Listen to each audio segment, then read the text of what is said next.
Bonjour à tous, bienvenue dans cette nouvelle édition de Contre-courant en présence d'Alain Badiou. Aujourd'hui, nous avons le plaisir de recevoir Christine Ross, professeure de littérature comparée à la New York University, grande spécialiste des mouvements insurrectionnels français de la Commune de Paris jusqu'à mai 68, représentante des Cultural Studies américaines. Elle est aussi l'auteure d'un essai paru en 2006 chez Flammarion, Rouler plus vite, laver plus blanc, une fois de plus consacré à la France et plus spécifiquement au mouvement de modernisation accéléré connu par celle-ci au cours des années 60 et 70. Aujourd'hui, elle publie aux éditions La Fabrique L'imaginaire de la Commune, un livre consacré aux usages politiques de ces événements. Aucun événement de notre histoire moderne en France n'avait été l'objet d'un pareil investissement d'intérêt, du moins si on le met en rapport avec sa brièveté. Quelques mois seulement, de mars à mai 1871, qui se soldèrent par un échec, par une terrible répression. Qu'est-ce que ces 72 jours ont changé à l'imaginaire de la gauche? Quel monde nouveau a surgi sur ces barricades parisiennes? Quelles leçons politiques en tirer pour le présent?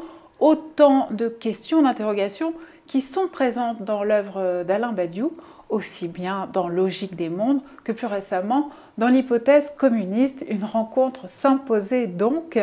Christine Ross, peut-être démarrons par une première question. Vous écrivez dans ce livre que la fiction nationale française, aussi bien que l'historiographie marxiste, nous ont longtemps empêchés de comprendre véritablement la singularité de l'événement qu'a été la Commune. Alors peut-être pourriez-vous préciser ce premier point aujourd'hui? Oui, oui, j'ai trouvé que ce qui est bien maintenant, c'est que l'événement de la Commune commence à se libérer un peu de ces deux grands récits historiographiques qui l'ont, si vous voulez, instrumentalisé et contrôler un peu ce qu'on pourrait voir ou ce qu'on pourrait dire sur la Commune. En faisant des communaires des personnages dans des récits édifiants, soit les martyrs du socialisme d'État, soit les martyrs de la République française. Alors, je ne crois pas que les communaires soient des martyrs, ni du communisme d'État, ni de la République. Ils ne sont pas des martyrs, point. Mais ces deux récits ont essayé de mettre la Commune d'une façon, dans une espèce de processus linéaire, comme événement discret qui fait partie d'un dessin unifiant. Et par exemple, la République française, la question de la Commune dans l'histoire de la République doit soit l'oublier, soit l'assimiler. C'est ça le problème. Et pour l'assimiler, pour que la Commune soit vraiment bien intégrée dans l'histoire de la nationale française, elle doit être interprétée comme mouvement patriotique ou bien comme lutte pour des libertés républicaines ou bien comme tentative de sauver la jeune République bourgeoise contre les soldats monarchistes. C'est-à-dire qu'elle doit se voir comme mouvement réformiste qui cherche à démocratiser et non pas détruire l'État bourgeois. Oui, je suis tout à fait d'accord avec le fait que la Commune a été prise comme référent et centre de gravité pour deux récits fondamentaux. Je vous l'accorde tout à fait, vous le mettez en évidence de façon déterminante, je dois dire. S'agissant du récit démocratique, l'incorporation de la Commune est assez difficile tout de même. parce qu'on est obligé de constater que les grands chefs républicains, des personnages aussi essentiels que Jules Ferry, etc., étaient quand même du côté de la répression, et qu'il est difficile d'oublier quand même 20 000 morts dans les rues de Paris. Donc ce récit démocratique s'est installé lentement, si je puis dire, à partir, me semble-t-il, surtout des tentatives de la loi d'amnistie. C'est-à-dire, à partir du moment où on a organisé un premier oubli, d'une certaine manière, du rapport antagonique à la commune, pour pouvoir libérer le fait que finalement, la commune participait de l'histoire fondatrice de la République d'une manière ou d'une autre, je suis tout à fait d'accord avec vous. Et de l'autre côté, évidemment, nous avons le récit... Alors, marxiste, c'est assez compliqué, parce que dans votre livre, vous indiquez très bien que la position de Marx est une position complexe, en réalité, sur la Commune de Paris, pas du tout une position simple. Et il donne, en un certain sens, l'envoi au récit, mais avec beaucoup de nuances. Et on pourrait dire que c'est peut-être plus radicalement le discours léniniste, finalement. C'est-à-dire que c'est le discours qui inscrit la Commune dans la généalogie de la Révolution d'octobre. Sur ces deux points, moi, je ne peux que dire mon accord avec vous et le fait que vous donnez, vous, la chance de penser une autre commune, une commune extérieure à ces deux récits. Oui, c'est ça. C'est que sur la question du socialisme d'État, l'aspect férocement anti-étatique de la commune fait d'elle un candidat peu probable pour ce qui est devenu l'État soviétique après. Alors, c'est pas, on ne peut pas vraiment mettre cet aspect anti-étatique dans cette lignée. Et pour moi, je crois que l'événement de la commune, on a affaire à une autre genre d'histoire, une histoire qui est un rythme historique qui est plus saccadé, plus intempestive et ne fait pas partie d'un récit édifiant. Vous parlez de l'imaginaire non étatique de la commune. Vous abordez aussi dans ce livre la question de l'imaginaire non national dans sa forme de la commune. On pourrait le percevoir comme une sorte de paradoxe, néanmoins, donc peut-être que vous pouvez le développer ce point, parce que c'est tout de même d'une sorte de sentiment de trahison des élites, une trahison nationale des élites face aux Prussiens, qui est d'une certaine façon née la commune. Oui, oui, c'est vrai, mais ce qui m'a frappé le plus quand j'ai lu les textes des communaires, c'était cet aspect profondément non national de leur imaginaire. Comme disait Gustave Courbet, pendant la Commune, Paris ne voulait pas être la capitale de la France. Elle renonçait à être la capitale de la France. Elle voulait être une espèce d'entité autonome dans un horizon international. C'est-à-dire une collectivité locale qui se met dans une fédération des peuples. Et c'est pour ça que je dirais que l'imaginaire de la commune, c'est à la fois beaucoup plus réduit et beaucoup plus étendu que le niveau de la nation. Et même si nous avons cette guerre étrangère, pour moi, pour vraiment arriver à évoquer le côté international de la commune, je ne voulais pas faire ce que font les historiens, qui font toujours les comptes de cours. Ils disent, bon, il y avait 47 Italiens, il y avait ces 3 généraux polonais, ou un truc comme ça.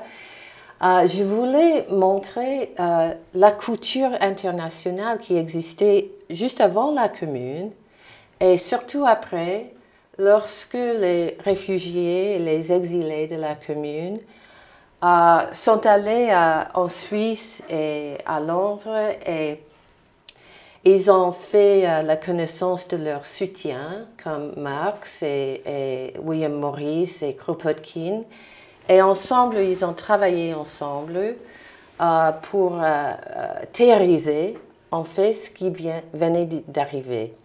Et ça, j'ai essayé de créer le tissu relationnel de l'événement qui est nécessairement international. Si l'on commence avec les réunions populaires, et c'est là où je commence l'événement, j'ai dû étendre le cadre chronologique et géographique au-delà des 72 journées parisiennes pour voir, par exemple, la culture qui existait dans les réunions parmi, par exemple, les artisans d'art. Si vous prenez ce groupe-là, et c'est un groupe qui était énorme dans la commune, il y avait beaucoup d'artisans d'art qui participaient. C'est une culture qui est avant la lettre internationaliste, parce que les gens se déplaçaient beaucoup pour trouver du travail. Ils se déplaçaient même de pays en pays. Eugène Poutier, qui au moment de la Commune avait une petite fabrique de toutes les inventions artistiques. Il faisait du porcelaine, des papiers peints, des choses comme ça. Dans 50 gens, il y avait des Espagnols, des Italiens. Alors, c'était vraiment une société très mixte. Et mixte de plusieurs façons. Mais alors, il y avait cette culture-là. Nous avons l'international qui est présent, 50 000 membres, qui est énorme à Paris. Et puis, après,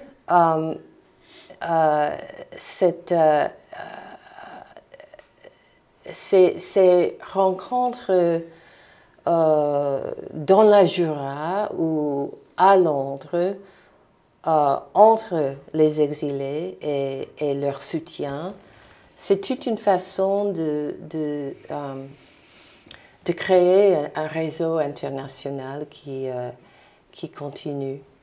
Cet horizon international de la commune, oui, Alain, je crois que c'est un aspect frappant et que vous l'étudiez sous un angle et avec des projecteurs tout à fait différents. Vous l'avez dit dès le début, mais c'est très frappant.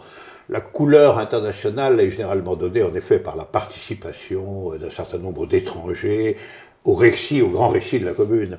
Et vous montrez que dans un cadre en effet élargi, cet internationalisme est un internationalisme subjectif et pratique, beaucoup plus profond d'un certain sens que cette simple participation de gens de provenances diverses. Et ce qui me frappe, moi, c'est la résonance alors contemporaine de ça. Je veux dire un mot, presque une parenthèse, parce qu'au fond, ce que vous indiquez, c'est que la commune se meut, comme vous avez dit, entre le macroscopique et le microscopique, enfin qu'elle se meut entre une conception de la localisation politique proprement dite à une échelle réduite, oui. C'est pour ça que c'est la commune, le communalisme, oui. L'idée que c'est à l'échelle de la commune qu'on peut peut-être réaliser des unités politiques de type nouveau. J'y vois d'ailleurs pour moi un écho rousseauiste aussi, c'est-à-dire ce n'est que dans un petit cadre qu'on peut trouver la démocratie véritable. C'est une idée qui remonte à Rousseau malgré tout. Et puis d'autre part, par contre, l'échelle internationale, qui est une échelle normale pour la pensée politique et révolutionnaire. Or, il me semble que c'est un enseignement très intéressant pour aujourd'hui, ce point-là précis. Oui. D'abord, je suis convaincu que une des raisons, il y en a beaucoup d'autres, mais une des raisons du fiasco des États socialistes a été une insuffisance très grande de la vision internationale. Et en réalité, l'État est resté l'État-nation.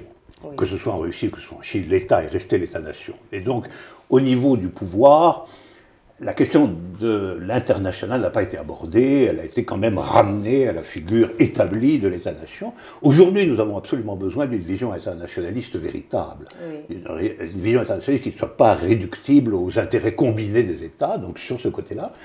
Et d'un autre côté, il est évident que nous sommes aussi dans une époque où les expériences politiques significatives sont plutôt locales, par contre. C'est-à-dire que les processus effectifs, les militants nouveaux, les expérimentations nouvelles sont locales.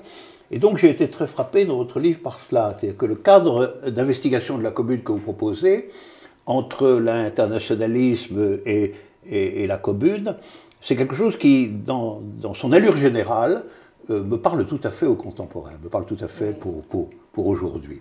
C'est bien que, finalement, on y reviendra peut-être dans la discussion, on n'aurait pas un grand récit, mais on resterait quand même dans la logique tout à fait singulière des leçons de la Commune de Paris, leçons de la Commune de Paris qui hantent tout de même l'histoire révolutionnaire européenne, en tout cas, et même chinoise, où on a manifesté aussi pour la Commune de façon grandiose dans les années 70, de façon tout à fait frappante. Je pense qu'il n'y a pas d'événement révolutionnaire qui ait été l'objet d'autant d'analyses, de récits, d'interprétations, de tentatives d'application que la Commune de Paris. Et même en rejetant, effectivement, je suis d'accord avec vous, l'idée d'un grand récit évolutionniste, finalement, c'est tout de même vrai qu'il y a une espèce d'existence intemporelle de la Commune, comme ça, qui se poursuit et dont vous êtes une des étapes. Vous évoquez au sujet de la Commune, là à l'instant, l'émergence d'une unité politique de type nouveau, une concreto. Donc, oui. Justement, dans votre livre, Christine Ross, vous essayez de penser la Commune comme figuration d'un avenir possible et vous demandez vers quelle unité politique elle pointe finalement, cette expérience.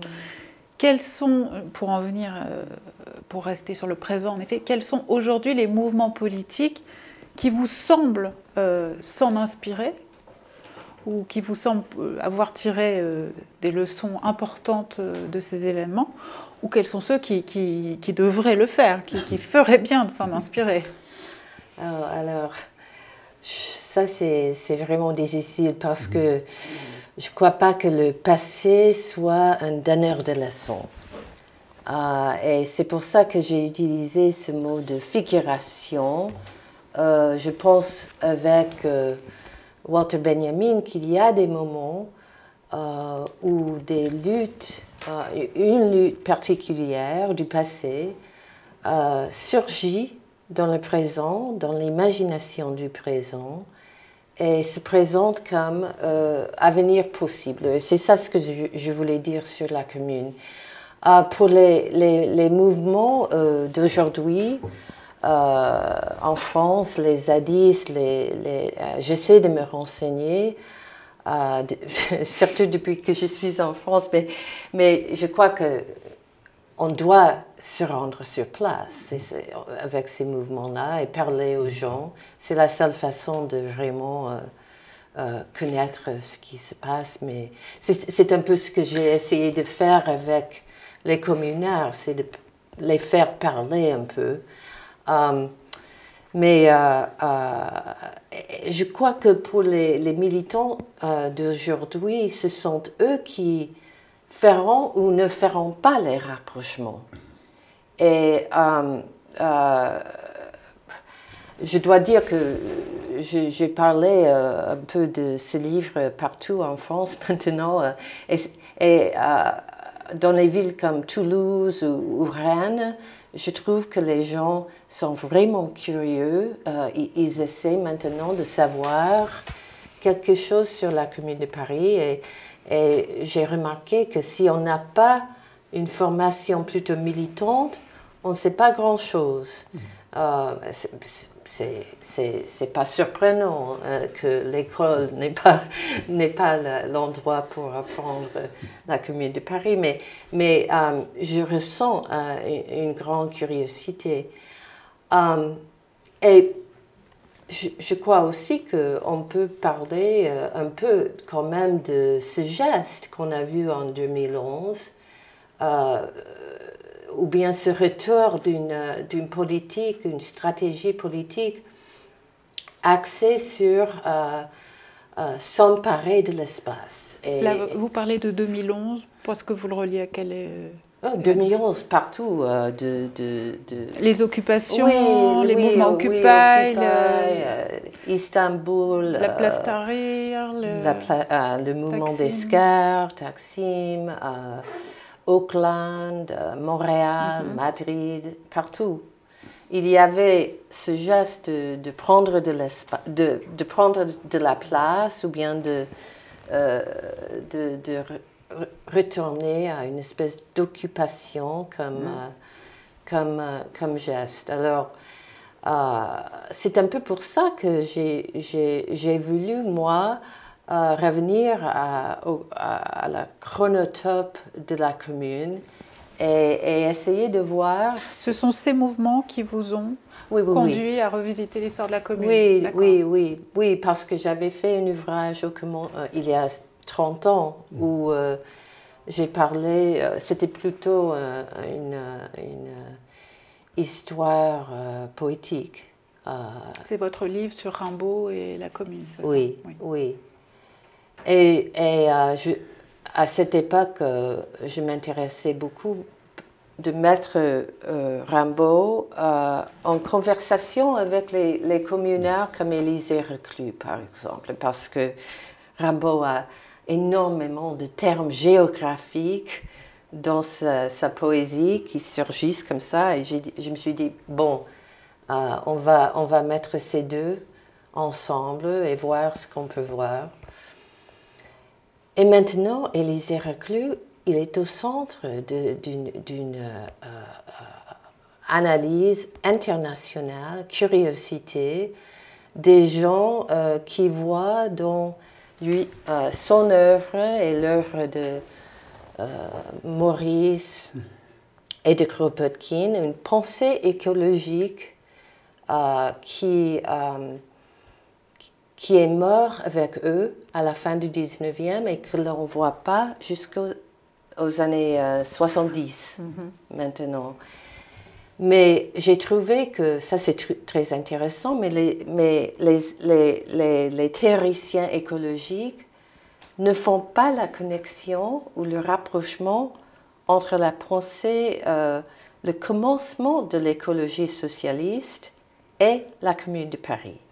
Et c'est ça que j'ai essayé de faire, parce qu'il faut absolument le faire. Ce n'est pas une pensée qui revient de n'importe où. Ça revient de l'expérience de la commune et de sa répression. Le lien entre ces mouvements d'occupation des places et la commune. Oui, mais ça, je pense que là, Christine Ross a très bien dit ce qu'il en était. Il est évident que la forme de parenté inconsciente, finalement, entre les deux existe.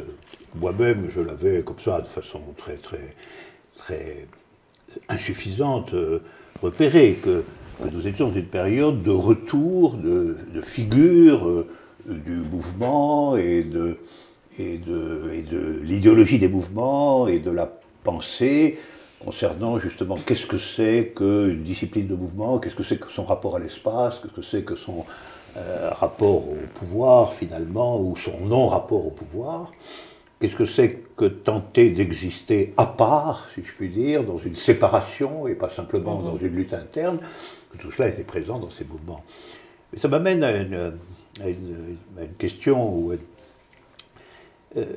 en un certain sens, je suis d'accord avec vous sur le fait qu'on ne peut pas inscrire la Commune de Paris, ni en réalité finalement aucun des événements significatifs de l'histoire dans un récit continu. Ceci étant, peut-on éviter entièrement de l'inscrire dans une histoire des problèmes politiques, ce qui est différent. Et l'histoire des problèmes, c'est une histoire qui, en un certain sens, accepte d'être discontinue. Puisqu'il y a des problèmes dont on peut penser qu'ils ont une résolution partielle, des problèmes non résolus, qui sont donc en suspens et on ne sait pas pour combien de temps. Moi-même, en tant que je propose une doctrine de l'événement, je suis discontinuiste en histoire, naturellement, par définition. Et il y a des commencements imprévisibles, vraiment. Et la Commune de Paris était assez notablement un événement tout à fait imprévisible. En réalité, si on regarde son contexte, c'est difficile d'en faire la généalogie, D'autant plus qu'elle mélange justement des choses. Tout à fait imprévisible. Oui, parce que mais elle mélange, en tant que fait, en tant qu'événement, elle mélange quand même des éléments disparates. On a commencé par ça, c'est-à-dire l'élément national et l'élément non national se sont mélangés de façon singulière. Mais si on fait l'histoire des problèmes, on ne peut pas quand même contourner complètement la question de l'échec. Ça, c'est la question que je voulais vous poser. C'est-à-dire que, en réalité, si ce qui a prévalu, c'est le récit, c'est au sens où ce qui dominait la pensée d'un certain nombre de révolutionnaires était la confrontation entre la grandeur de la commune et la grandeur de son échec, malgré tout, la grandeur de son écrasement. Et on voit très bien que le problème qui est en jeu, c'est le problème de qu'est-ce que c'est qu'une insurrection victorieuse. Qu'est-ce que c'est qu'une insurrection qui ne se terminerait pas par l'effrayant massacre, quand même, de la Commune de Paris. Et on pourrait dire aujourd'hui, qu'est-ce que c'est qu'une occupation de l'espace qui est autre chose qu'une fête provisoire, et qui fait qu'au terme de cette séquence, la transformation de la situation à la fois locale et globale peut être considérée comme très faible, même s'il y en a des traces subjectives importantes, qui peut-être garantissent à cet avenir. Alors c'est la question que je voulais vous poser, c'est à quelle place vous faites à ceci que, au fond, le récit de la Commune a été aussi commandé, non pas seulement du point de vue de ses propositions, mais aussi du point de vue de l'incapacité où elle a été d'empêcher l'installation républicaine sur des bases entièrement autres, finalement sur des bases à la fois capitalistes, coloniales, impériales, et finalement conduisant à des guerres atroces. Et cette impossibilité, elle était centrée quand même sur qu'est-ce que c'est qu'une insurrection, pourquoi les insurrections ouvrières du 19e siècle, notamment en France, ont toutes été écrasées, finalement. Et le léninisme, c'est d'abord et avant tout une doctrine de l'insurrection victorieuse, une doctrine de l'organisation telle qu'elle crée la possibilité de l'insurrection victorieuse. Alors, ça fait quand même aussi partie, ça, de l'histoire de la Commune de Paris. C'était la question que je voulais vous poser. Je crois que je vois la question de l'échec un peu différemment. Parce que moi, je vois non pas un échec des communaires, mais un massacre de l'État. C'est-à-dire un crime, un grand crime. Et ce n'est pas la même chose de dire ça que de dire un échec des communaires. Ce n'est pas... Les contre-révolutions sont toujours criminelles. Oui, mais... Que ce soit, regardez en Chine, à Canton dans les années 20, ou que ce soit, regardez en Allemagne devant les spartakistes, et demandez la répression des révolutions de 1948, la contre-révolution est toujours criminelle. Ça n'est pas une exception. Oui, mais je crois que aussi vous avez un peu minimisé ou banalisé ce que vous avez appelé les effets subjectifs. C'est pas ça? Oui, les traces subjectives. Les traces subjectives. Parce que je crois que pour les gens qui l'ont vécu, la commune dans la commune a une sorte de liberté et un réseau de solidarité. C'était réalisé. Oui. Alors ça, c'est pas un échec. Non, mais c'est justement l'échec de quelque chose qui a eu lieu qui m'importe. Si évidemment rien n'avait eu lieu de positif, d'affirmatif, qu'il y ait des traces ou des leçons, je ne parlerais même pas d'échec. Je dirais que bon... C'est plutôt la question du jour d'après que pose... Voilà, je suis absolument convaincu, je l'ai dit au début, je suis absolument convaincu par la vertu extrême de votre travail pour dégager, pour extraire de la Commune de Paris sa positivité, bien sûr. Et au fond, cette positivité, elle a été reconnue en réalité par tout le monde, ne serait-ce que parce que ça a constitué une référence. Alors, dans cette référence était incluse la positivité, mais était incluse aussi l'échec.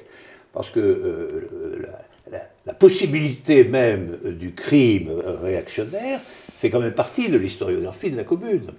Et ce point, je comprends bien que vous ne voulez pas le valoriser unilatéralement, parce qu'on retomberait dans le récit que vous critiquez, je serais d'accord avec vous, mais vous ne pouvez pas quand même transformer non plus par une sorte d'excès dans l'autre sens la Commune comme le lieu d'une victoire subjective.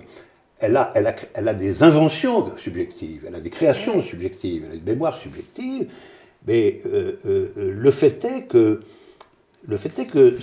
tout cela est quand même grevé ou affecté quelque part d'un coefficient d'incertitude lié à la question de savoir dans quelle mesure ça s'inscrit dans la situation, et pas simplement dans la mentalité mémorielle ou dans la grandeur circonstancielle de la chose. Oui, ça s'inscrit dans un certain nombre d'idées, de formes, de problèmes, de solutions aux problèmes qui circulent, qui sont disséminés et qui continuent à nos jours. Ça fait partie de l'événement. Et c'est pour ça que je voulais regarder de près ces discussions qui ont eu lieu après la Commune, entre les anciens communaires, et toute cette tentative de penser la question de ce qui s'est passé à Paris, c'est-à-dire, suivant Marx, on dirait que c'est la réalisation, même pour quelques jours, d'un travail non aliéné. Absolument. Avec la question de la terre, la question des anciennes formes communistes agraires qui persistaient et qui... et ça, c'était tout l'effort théorique qui fleurissait un peu, si vous voulez, après le massacre. Et c'est-à-dire que les gens continuaient. Ils continuaient à penser, à analyser, et je trouve ça très important. Non, mais ça, je vous l'accorde tout à fait, et je pense que tout cela continue à être important, y compris, comme nous l'avons dit tout à l'heure, pour des militants d'aujourd'hui, oui. Même s'ils ne le savent pas, même si vous êtes là pour réaliser la connexion. Mais vous voyez, je pense que toute pensée émergente comme ça est dialectique, c'est-à-dire la question de savoir quelle est sa puissance est une question, et son universalité aussi, et son avenir est une question, mais la question de savoir quelle est sa faiblesse latente en est une aussi. On doit aussi réfléchir, et peut-être de façon nouvelle. Peut-être qu'il y a une manière de réfléchir sur les faiblesses de la commune, les faiblesses stratégiques et tactiques, qui est autre que le récit léniniste. Ça, je vous l'accorde tout à fait. On pourrait ouvrir à ça. Justement, quels sont les enseignements que vous tireriez de l'échec de la Commune de Paris, même si Christine Ross ne vous accorde pas le nom d'échec? Non, mais je pense que une première leçon, c'est que la centration sur l'échec, qui est à mon avis la clé du bilan léniniste, a évacué en réalité les considérations positives dont Christine Ross est porteuse. Donc ma première remarque serait, ce n'est pas parce que je pense qu'il faut tirer les leçons de l'échec que je vais rebasculer du côté du grand récit insurrectionnel victorieux et oublier absolument ce que la Commune a apporté. D'un autre côté, je pense que on ne peut pas non plus faire le symétrique, c'est-à-dire procéder à une investigation des inventions mentales, intellectuelles et pratiques aussi pendant quelques semaines, mais ça suffit pour prouver que ça existe, de la Commune de Paris, sans tenir compte du fait que ça se termine quand même par quelque chose comme une extermination du mouvement ouvrier français pendant des décennies, etc., et sa reconstruction sur des bases complètement différentes.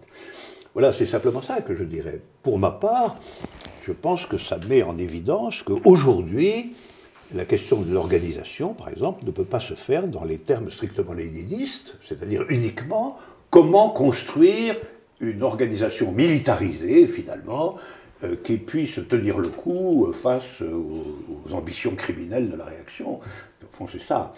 Et parce qu'il faut injecter, y compris dans le bilan de l'échec, ce qui constitue la positivité réelle de la Commune de Paris. Et pas seulement que les ouvriers ont été au pouvoir pendant quelques jours, c'est qu'ils ont inventé plein de choses, au niveau de l'éducation, au niveau de la question des femmes, au niveau etc., dont vous faites un bilan magnifique. Et je pense qu'il faut l'incorporer, mais sans oublier que malgré tout, il y a un moment au fond que je caractérisais dans vos termes à vous. il y a l'échelle internationale, il y a l'échelle locale, communale, etc. Et entre les deux, il y a le monstre national, il y a le monstre étatique national. qui est plus monstrueuse maintenant. Absolument. Et c'est lui qui commet le crime, malgré tout. Donc il faut aussi avoir un propos concernant son existence. C'est pas complètement. Il y a la question de classe aussi. C'est la classe qui a. Non, mais je parle de l'état la classe bourgeoise. J'ai parlé de l'état-nation tel qu'il se constituait dans les conditions de l'époque, naturellement. Oui. Oui. Oui. Alors, bon. Si je dois tirer une leçon, et comme j'ai dit, je ne crois pas que... Le passé donne des leçons. Donne des leçons, mais sur la question de l'organisation, il y a peut-être quelque chose à voir de près, et on peut le voir si on étend les limites de la commune. Comme le bouquin d'Alain Dalhotel, c'était lui le premier, qui parlait de l'organisation des communaires avant le 18 mars. Et il parlait du fait qu'il y avait déjà à Paris une structure révolutionnaire en place, décentralisée, de petites... encore une fois, local, décentralisé, des groupes d'ouvriers organisés par arrondissement et fédérés d'une façon assez librement. Il y avait la garde nationale qui était comme ça, il y avait l'international qui était organisé comme ça, il y a tous ces groupes. Et ça, c'est si vous voulez, c'est aussi les questions après la commune.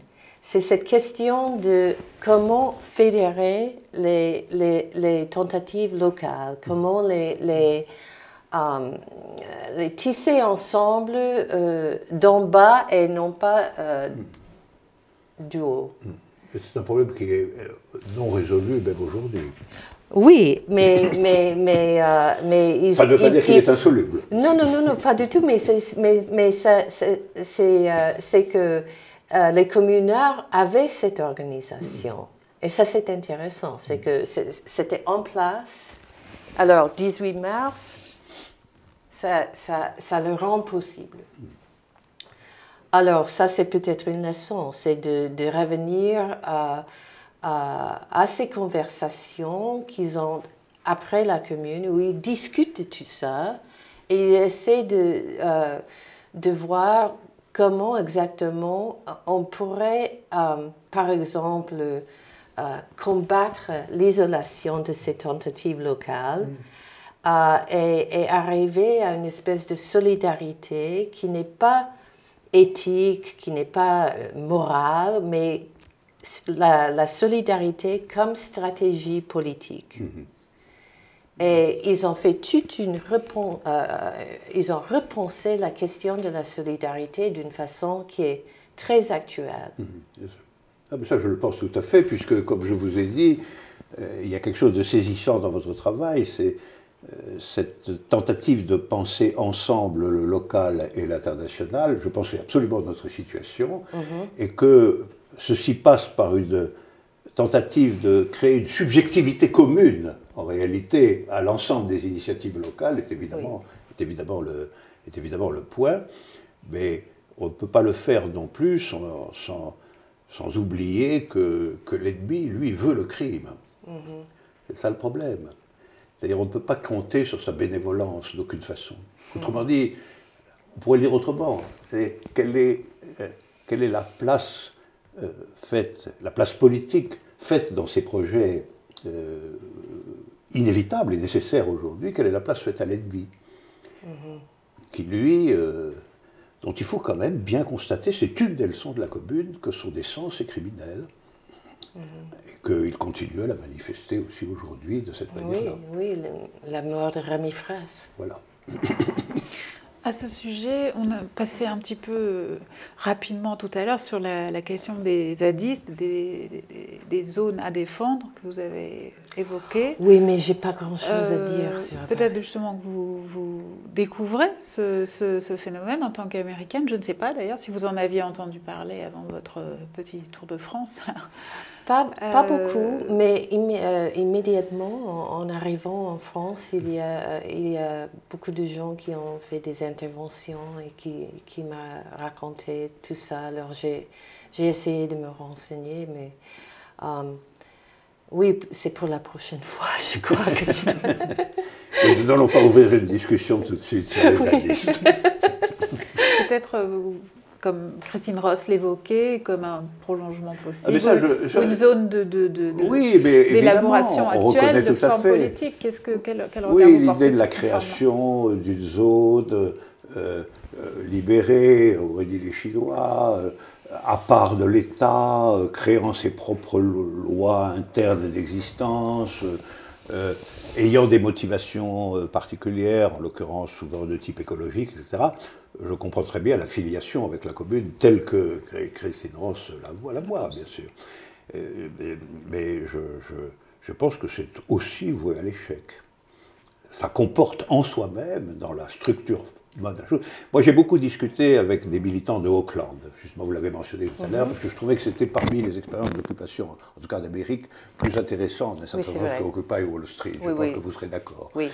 Et je voyais bien la grandeur de la chose, vraiment. Et sa filiation avec la Commune de Paris, même inaperçue, je la voyais aussi.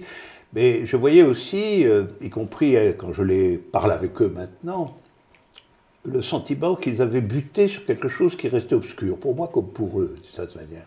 Et qu'il y avait un moment où cette invention, cette inventivité, qui cherchait en plus à s'élargir quand même à d'autres couches populaires, au docker, etc., rencontrait une espèce de limite obscure qui fait que probablement il y a une échelle dans la stratification des problèmes, il y a une échelle qui n'est pas vraiment maîtrisée aujourd'hui, c'est ça que je pense. C'est-à-dire que les idées qui doivent circuler au niveau international, c'est une chose, la nature intime, interne et active des expériences locales, c'en est une autre, mais je pense qu'il y a un niveau vacant entre les deux, qui peut-être était déjà, non pas vacant dans la Commune de Paris, mais faible, insuffisant. Voilà. Et ça, c'est quand même la question de l'organisation. Sur ce point, Lénine a raison, c'est quand même la question de l'organisation. Et du fait que le modèle fédéral, au sens le plus large du terme, je ne prends pas le fédéralisme au sens, le modèle fédéral que vous évoquiez tout à l'heure, fédéré par une pensée commune, ce modèle fédéral n'a pas trouvé sa forme, n'a pas trouvé sa leçon, n'a pas trouvé son idée, encore aujourd'hui. Peut-être pour s'éloigner un petit peu de la question de la commune, tout en restant dans le champ politique français qui vous intéresse depuis de nombreuses années. À l'instant, Alain Badiou évoquait le monstre étatique. Il s'est récemment manifesté en France sous une forme apparemment protectrice. Je pense aux grandes manifestations de janvier consécutives aux attentats qu'a subi la France, qu'a subi Paris. Et c'est vrai que ça nous intéresserait d'avoir votre regard d'américaine et d'américaine attentive à la politique française sur ces événements. Je n'étais pas très attentive à cet événement. Je n'ai pas porté un regard très focalisé. Ça ne m'intéressait pas vraiment. C'est déjà quelque chose. C'est déjà une réponse, un début de réponse, si je peux me permettre. Il y avait trop de bruit. Trop de bruit? Oui. Il y avait trop de gens qui parlaient, il y avait les médias, les Facebook, tout ça. Je n'arrivais pas à rien voir. Oui, je comprends ça. Je comprends. Est-ce que, avec le recul, la chose commence un petit peu à décoter? Peut-être, vous avez eu des en conversations. plus, je ne crois pas que c'est un événement vraiment une vraie rupture. c'est un crime. Et oui, on ne peut pas dire grand-chose là-dessus. C'est pas un événement, en tout cas. Je ne pense En tout pas. cas, ça pourrait être une séquence extrêmement révélatrice. Je reviens justement sur votre livre qui avait été traduit en français, Rouler plus vite, laver plus blanc. Oui.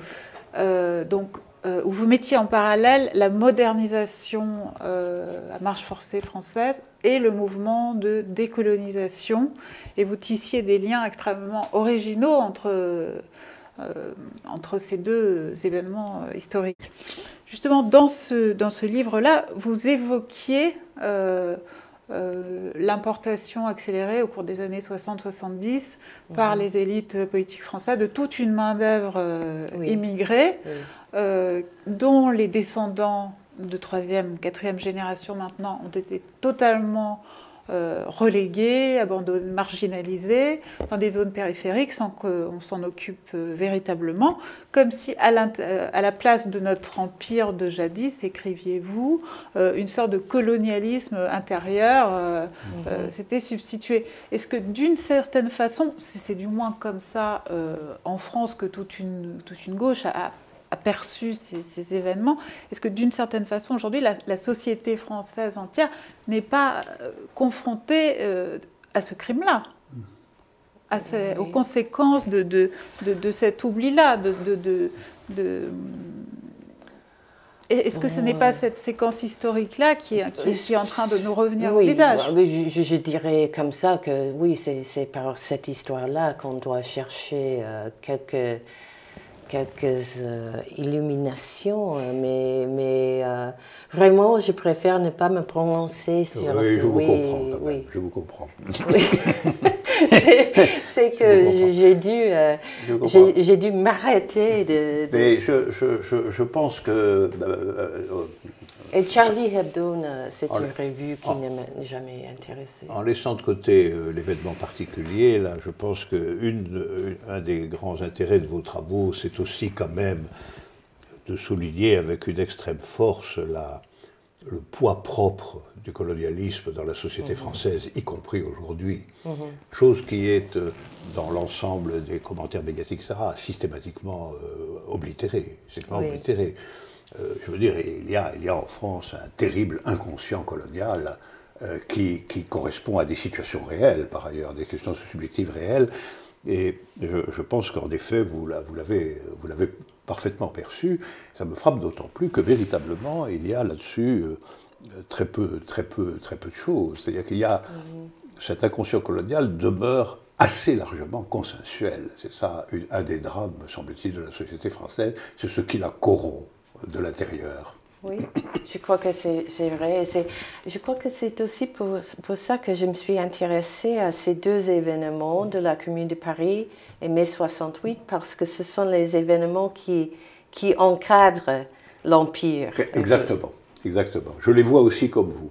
Oui. Je les vois comme vous, et je pense que tout de même, peut-être en mai 68 et dans les conséquences de mai 68, a subsisté une sous-estimation de cet encadrement.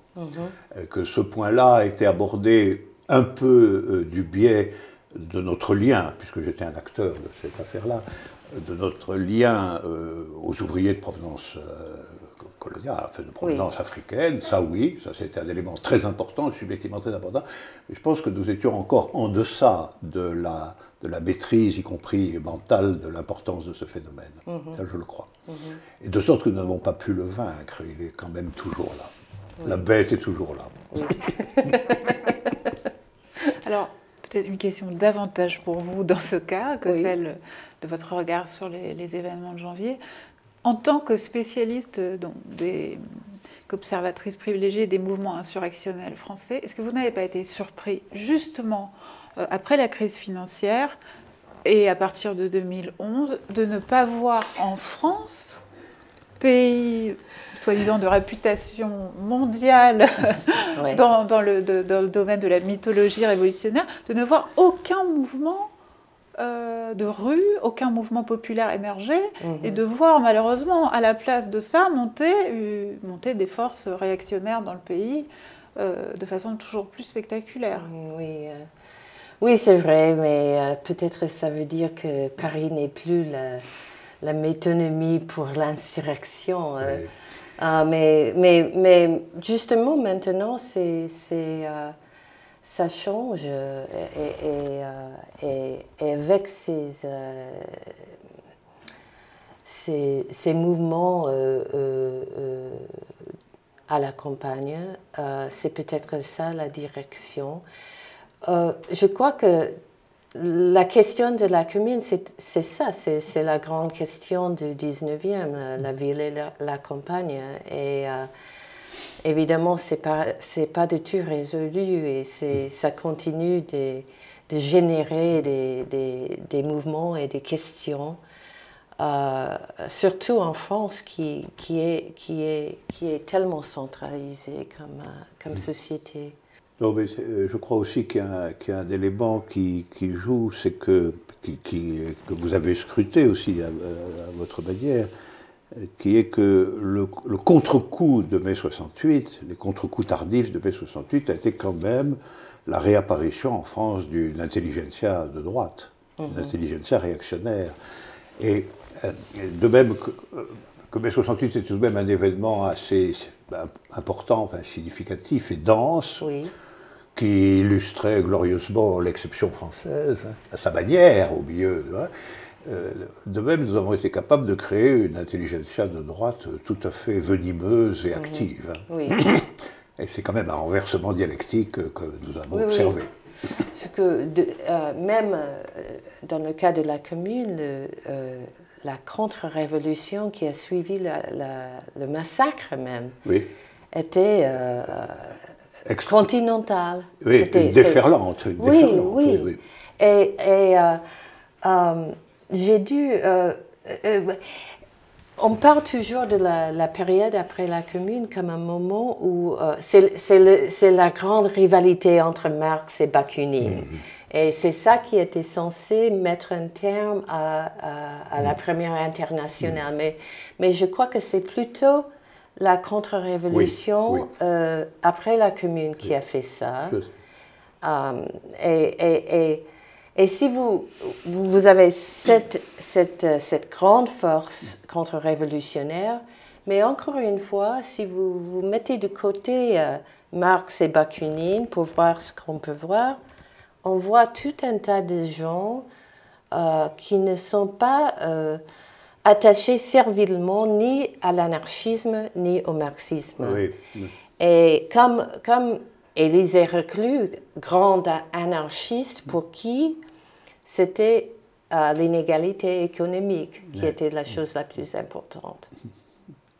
Et il y a toute cette impureté théorique qui m'intéresse beaucoup parce que ça aussi, ça résonne avec les gens militants aujourd'hui qui font ce même espèce de bricolage entre les analyses marxistes de l'économie et les programmes, disons, un peu anarchistes contre l'oppression politique. Alors, nous avons les deux choses qui arrivent après la Commune. Oui. Et ça aussi, ça me fait penser que cette situation post-communarde a beaucoup à voir avec notre situation actuelle. Après tout, en France, on est encore dans le post-mai 68, même si c'est longtemps après. Aux États-Unis aussi. Oui, absolument. Oui. La contre-révolution n'est pas finie. Et voilà, hélas. Merci beaucoup, Christine Ross, d'être venue nous rencontrer. Merci pour votre français parfait.